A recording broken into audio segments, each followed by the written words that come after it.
Hi friends, ఎలా ఉన్నారండి? అందరూ బాగున్నారని అనుకుంటున్నానండి. మీరు బాగోవాలని మనస్ఫూర్తిగా కోరుకుంటున్నాము. మేము బాగున్నామండి. ఈరోజు విజయ వ్లాగ్స్ వచ్చేసి పప్పు దోసకాయ అండి. నా స్టైల్లో చేస్తున్నాను. ఇది ఒక గ్లాస్ పప్పు అండి. దీన్ని కొంచెం ఫ్రై చేసుకుని ఒక హాఫ్ అన్ అవర్ నానబెట్టుకోవాలండి. ఇలా నానబెట్టుకుంటే గ్యాస్ట్రిక్ ప్రాబ్లమ్స్ రావండి. దానికి కావాల్సిన ఇంగ్రీడియంట్స్ దోసకాయ ఒకటి, ఒక 5 పచ్చిమిరపకాయలండి, కొంచెం చిన్న నిమ్మకాయ అంత చింతపండు, ఒక ఉల్లిపాయ అండి, 2 టమాటాలు, 2 క్యాప్సికమ్ అండి. ఓకేనండి. ఇప్పుడు తయారు చేసుకుంటాం, చూద్దామండి.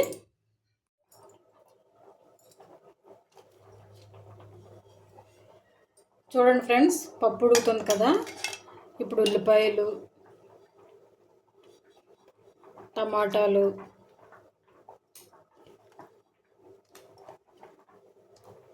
క్యాప్సికమ్, పచ్చిమిరపకాయలు వేసేసుకుని ఉడికించుకుందామండి. ఓకేనండి. చూడండి, పప్పు ఇలా ఉడికింది కదా. ఇప్పుడు మనం దోసకాయ ముక్కలు వేసేసుకుందామండి.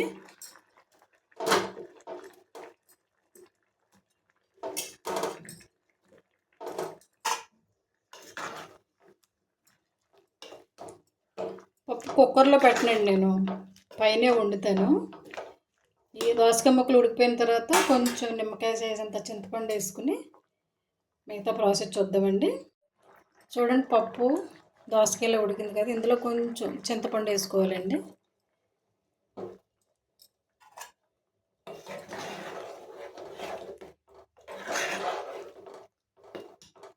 చూడండి ఎంత పలచగా ఉందో. దీంట్లో ఇప్పుడు ఉప్పు, కొంచెం కారం, పసుపు వేసుకుందామండి. ఒక స్పూను,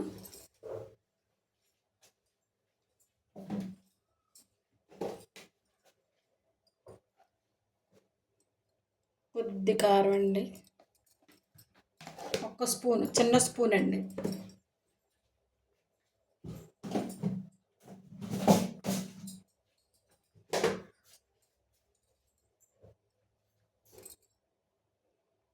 ఒక స్పూన్ సాల్ట్ అండి, ఇంకొక అర స్పూన్ పడుతుంది.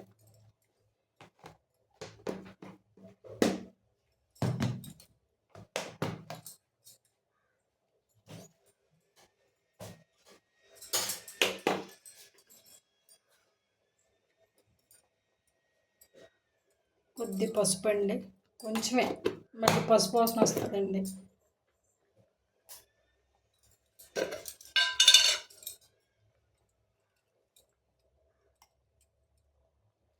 అర స్పూన్ ధనియాల పౌడర్,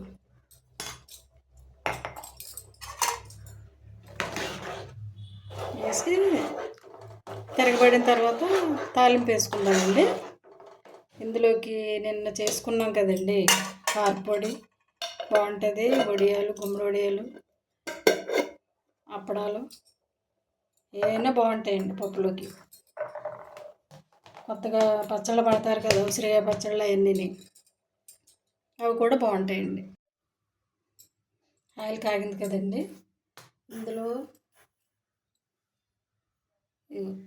ఒక అర స్పూన్ మెంతులండి,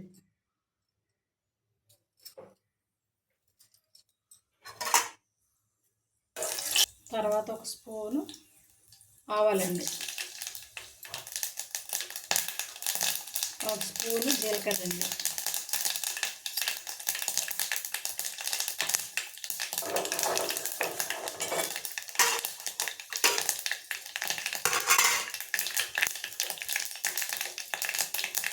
చూడండి, వెల్లుల్లి, ఎండుమిర్చి, వెల్లుల్లి,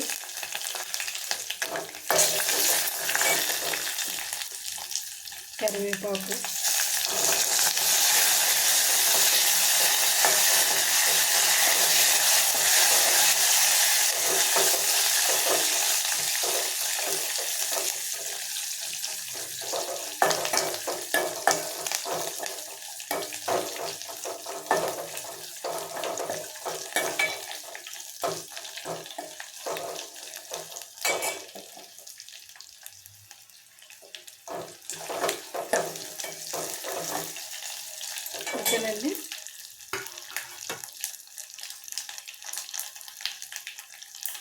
ఇప్పుడు తాలింపు పప్పు వేసేసుకుందామండి. తాలింపు వేసిన తర్వాత ఇలా మూత పెట్టేసుకోవాలండి. బాగుంటుందండి, ఫ్లేవర్ వెళ్ళకుండా బయటికి బాగుంటుంది.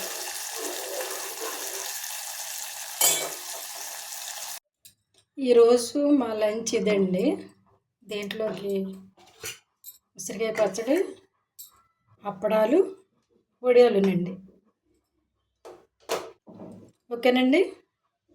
ఈ వీడియో కనుక మీకు నచ్చితే లైక్ చేయండి, షేర్ చేయండి, సబ్స్క్రైబ్ చేయండి. ఓకేనండి. Thank you for watching.